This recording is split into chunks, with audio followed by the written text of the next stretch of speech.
We were talking about in Matthew how when Matthew was called, he was working as a tax collector, and Jesus, on his way to another ministry opportunity, stopped to encourage Matthew to follow him while he was at the workplace. So kind of share with us like your heart behind that, what you were like studying, and what you were picking up from that piece of scripture today, and the full picture that you gave to it. It was beautiful. I want to hear it again.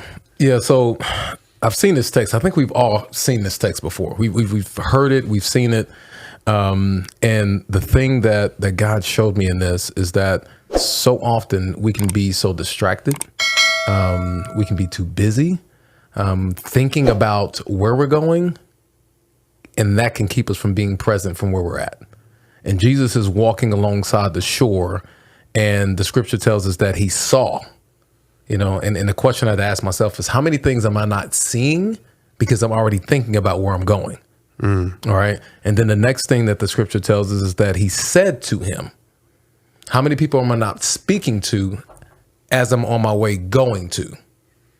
That's good. And then he gets to the house with Matthew, and he has some guests there, and something that I'd share with you a pre-show was what I've been convicted of is that I've aligned some people in my life that I've said, hey, I'm going to disciple you in this season, but I haven't fully allowed them to come into a very close proximity of my life.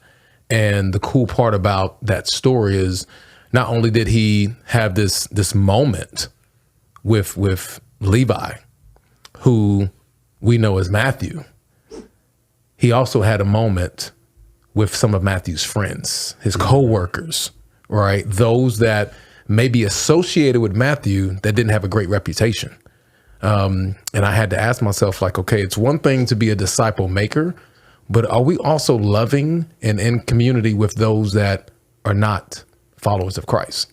And we see them in mixed company, and a lot of times we want to find comfort in who we have company with, but Jesus shows us that's not how we did it. That's so true. It wasn't, he was around people that had things to say. Like they were talking like, who is this dude? What does he think he's doing? And they were literally saying that. And they even, if you look in other places of scripture, where were all the parties at? It was always at Matthew's house. Always.